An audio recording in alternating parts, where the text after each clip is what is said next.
நான் ஓட்டு போடுறது டிஎம்கே ஓட்டு போடுறது. ஓகே. அப்ப ஃபுல்லா ஃபுல்லா வருஷம் வருஷம் எந்த வருஷம் வந்தாலும் டிஎம்கே தான். ஓகே. ஜெயிக்கிறாங்க தோக்குறாங்க ஓரளவுக்கு மக்கள் ஆட்சி நல்லா இருக்குது. டிஎம்கே ஆட்சி நல்லா இருக்கு. சரி. மத்தபடி ஒன்றும் குறை சொல்றது மாதிரி இல்ல. ஓகே. அதை வச்சு மக்களுக்கு ஏதோ நல்லது செஞ்சுறாங்க. அவங்க மேல ஸ்டாலின் மேல எந்த குறையும் இல்ல, எதுவுமே இல்ல. அது நல்லா ஆட்சி நல்லா நடத்துறாரு. அது இது தப்பான இதை எல்லாம் ஒவ்வொரு பிரஸ் ரொம்ப இது பண்ணி அசிங்கமா பேசுறாங்க.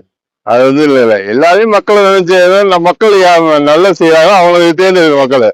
அதை விட்டு விஜய் பண்ணலாம் இதுதான் தேவையில்ல.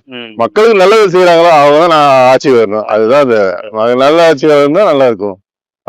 பாத்தீங்களா சார்? இப்போ ஒவ்வொரு கருத்திலும் ஒவ்வொருத்தரும் போட்டுட்டு இருக்காங்க.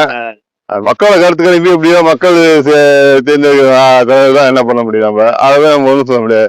மக்கள் நல்ல ஆட்சி வேணும் அப்படின்னு சொல்லி மக்கள் தேர்ந்தெடுதான் ஒன்றும் இல்லை. இந்த ஆட்சி இப்படி ஆகணும், அந்த ஆட்சி அப்படி ஆகணும் அது ஒன்றும் இல்லை. மக்களுக்கு யார் செய்யறாங்க நல்லது செய்யறாங்களோ அதுதான் தேவை நமக்கு. ஒன்றும் இல்லை. நீங்க முன்னாடி நிறைய எலெக்ஷன் பாத்திருப்பீங்க. இந்த மாதிரி பரபரப்பா போன எலெக்ஷன் ஏதாச்சும் இப்ப போன வருஷம் இந்த வருஷம் ரொம்ப பரபரப்பா இருப்பேன். இப்ப ஏன்னா உள்ள விஜய் என்ட்ரியா இருக்காப்ல, அதனால கொஞ்சம் விஜய்னால ரொம்ப இது பண்ணுவோம். மற்றபடி ஒன்றும் இல்லை. போன வருஷத்துக்கு அந்த அளவுக்கு இது கிடையாது. மீடியாவும் ரொம்ப இதாகல. இந்த வருஷம் ரொம்ப மீடியா இறங்கிடுச்சு, அதனால ரொம்ப இதா இருக்கு. எல்லா சேனலும் யூடியூப்ல சேனலும் போறாங்க, இன்ஸ்டாகிராம் போறாங்க, பேஸ்புக்லயும் நிறைய போறாங்க. ஒவ்வொரு இது பண்ண அதே மாதிரி மக்கள் நல்லா பார்த்து யாரு என்னன்னு தேர்ந்தெடுத்தாலே போதும். மற்றபடி ஒண்ணுமே கிடையாது.